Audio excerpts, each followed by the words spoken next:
Who is this person in a spaceman-like suit, deeply involved in the 21st running of the National Drag Racing Championships? It is, in fact, a lady, Shirley Cha-Cha Muldowney, and her sport is one of speed.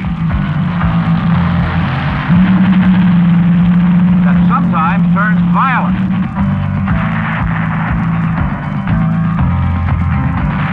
She's competing in what has been a man's world, dominated by men like Don the Snake Prudhomme and Big Daddy Don Garlits.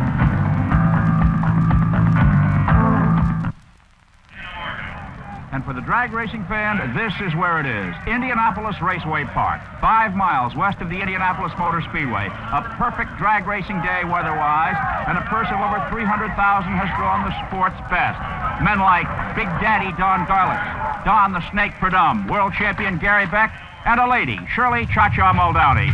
1,200 cars have been entered, each one requiring last-minute adjustments to make them go in this highly technical and complex sport of drag racing.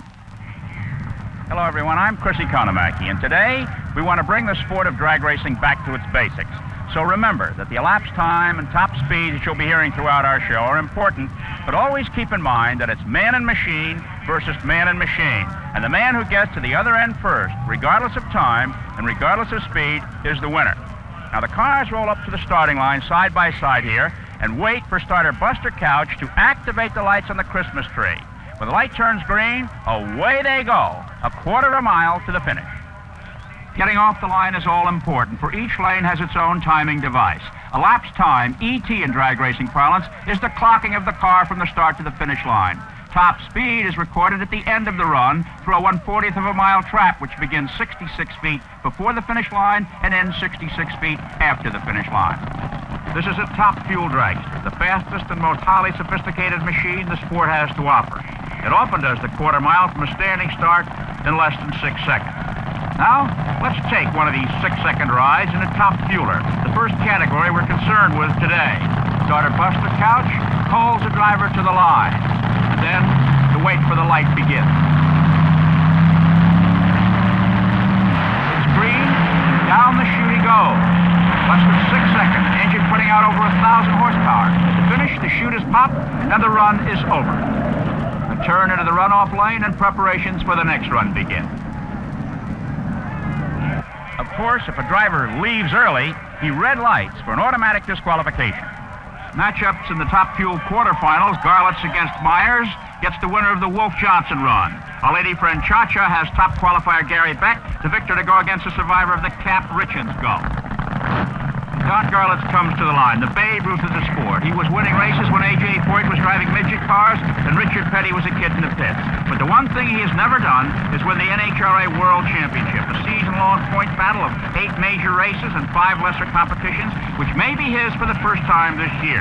His rival is a 28-year-old Louisville, Kentucky driver, Austin Myers, a former class champion in Top Gas. This category no longer exists.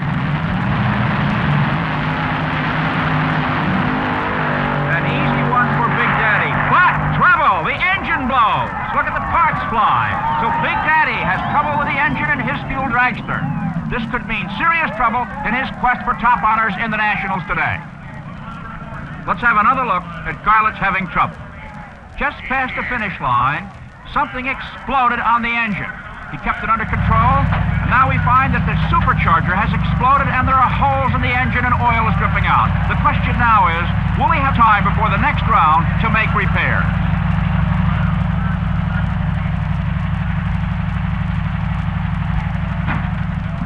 So hold the bull, okay. Can you change engines in time, Don? We don't know, Chris. We'll just have to give it a shot.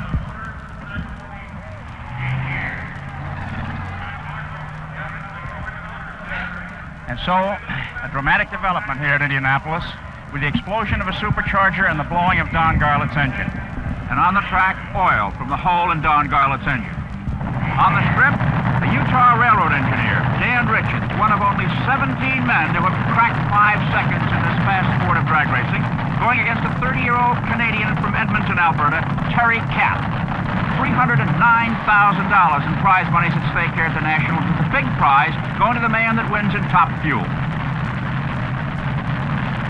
Crowd, 50,000 people. The four-day meet, more than 120,000 people as they wait for the green. Tense moments here at the line. Richards in the far lane, Cap nearest.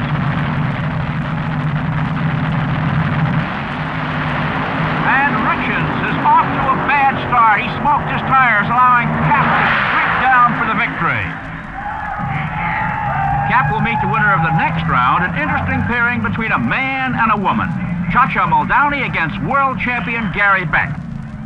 Let's move over and have a word with these two. How'd the name Cha-Cha emerge? Someone wrote it on my race car a long time ago as a joke in shoe polish, and it stuck, Chris. Happy with it? Yeah, it draws a lot of attention. The kids like it, and it's easy to remember. Muldowney's kind of long. What's the little gold I see there that's new around your neck? June Cochran gave it to me. It's a good luck charm, and I'm going to go out there and I'm going to win. Gary, come on over here. Gary, you look at that person on your left as a woman or as a tough competitor, or both? Well, certainly today, I'd certainly have to say a competitor. Shirley's run a 5-second run the first round, 5:99, and 6:01, I believe, in the second round, so we got our work cut out for us. No doubt she's a competitor. Well, Shirley, you know that he's watching your times. He rattled them off like they were his own. How do you feel about going against the world champion? Gary Beck's plenty tough, and if he gets by me this round, maybe I'll have to change a motor, because I'm going to be out there trying. Oh, the best of luck to the both of you. In a moment, the battle of the sexes.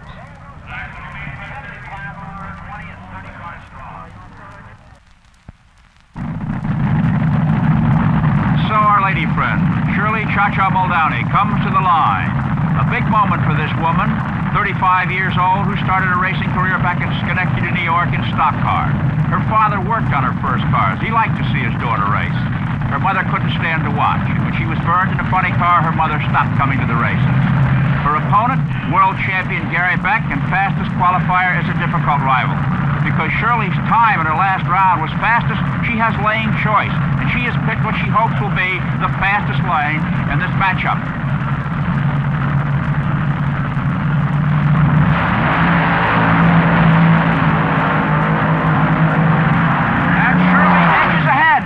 It beats the world champion as Beck drops back. A 6.01 run, and her crew is absolutely jubilant.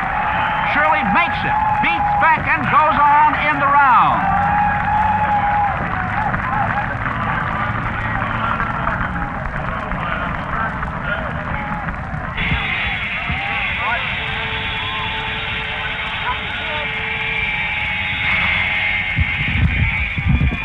Well, you did what you said you were going to do, Cha-Cha.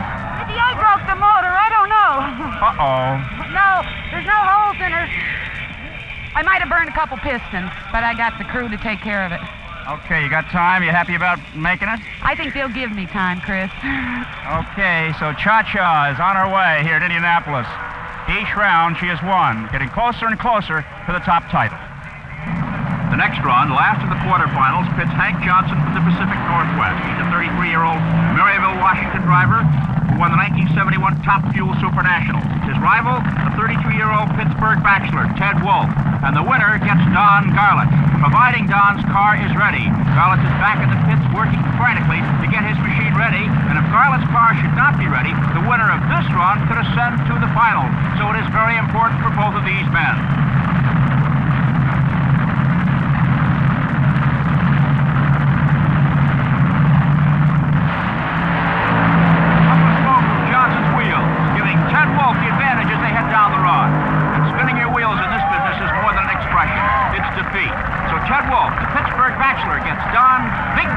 In the semifinal. But Garlitz's mechanical troubles are not behind him yet. He's working frantically in the pits to repair his car. Today could be a significant one for Garlitz, for he has never won the World Championship, and victory today would be a big step in that direction. And should he win the World Championship, he's headed at retirement. I don't see my little 7/16 socket. I don't see my little snap-on ratchet. I don't see... Turn it on again. If anyone can solve a mechanical problem, this master mechanic can. He revolutionized the face of drag racing with the advent of the first rear-engine dragster. For up until the early 1970s, the front-engine dragster was the standard of competition. Here's Don in a car of the late 60s, the engine directly in front of him. On March 8, 1970, Garlett suffered the worst racing accident of his career. His engine exploded in his lap. It cut the car in half and left him with half of a right foot. We talked with him about it earlier. John, you had an accident that left you with really only one foot. Did that deter you from continuing in the sport? No, a lot of people thought I'd quit, but I laid in the hospital for about 8 weeks with that foot healing because my other leg was broken in 3 places. And that's when I came up with the idea for the rear engine dragster, which, as you well know now, completely dominates Top Fuel. And I vowed at that point that it was stupid for the drivers to sit back of those rear ends with their feet hung all over those clutches, and then the engine would blow up and fire would get all over the driver. And a lot of my good friends in drag racing that I'd come up with through the ranks had been killed. Mike Sorokin, the little Mulligan guy got it right here, you know, at Indianapolis. And all of those things just really stuck in my craw.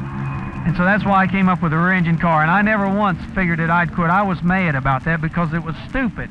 There I'd lost the biggest portion of my right foot for no reason, just for the lack of somebody just having the gumption to get out and engineer a better piece. And so master mechanic Don Garlett was faced with another challenge, getting his car ready for the semifinals. He spoke of safety, and safety is a major concern of the sanctioning National Hot Rod Association in all of its drag racing categories. I'm sitting in the cockpit of Dave Condit's impeccably prepared funny car. The NHRA rules stipulate that certain points of stress must be made of special materials, so as a consequence the car is made of the best materials available. The driver is encapsulated in a roll cage in the event the car should turn over. He's back in here and protected, held by safety harnesses. In the event of fire, these red knobs release the fire bottles for the extinguishers that are mounted up front on the car. Around the transmission is a can around the bell housing, and behind the transmission is a fiberglass blanket that contains any parts that might want to fly should that unit explode. Right here, in the event of a fire, the driver hits this and CO2 comes back, cooling him off. And then, in order to get stopped, 2 parachutes are mounted out back. The controls are mounted in the roof. He has the option of using 1 or 2. So safety in NHRA drag racing starts with the car. And out on the strip, a quarter of a mile past the finish line, about a half mile from the start line, is this fire buggy. You've heard of beach buggies and dune buggies. Well, this vehicle is especially equipped to handle emergencies on a drag strip. It contains 4 fire extinguishers, 3 CO2 and 1 dry powder, and a 54-gallon tank of water and a hose. Staffed by a crew of 3 trained men, it has a pry axe in case they have to chop their way into the wreckage. It has a sheet metal axe for the same reason. And in the back, standing at the ready with the engine running, is a man suited up in his fire suit. And in case the vehicle has to really hurry, it has its own wing. And 3/4 of a mile from the start and a half a mile from the finish is the last line of defense. A 70-foot wide chain link catch fence, metal, covered with plastic, designed to contain a car weighing 3,000 pounds going 150 miles an hour. It's necessary here because of possible brake failure or when a car's parachute burns off, as occasionally happens.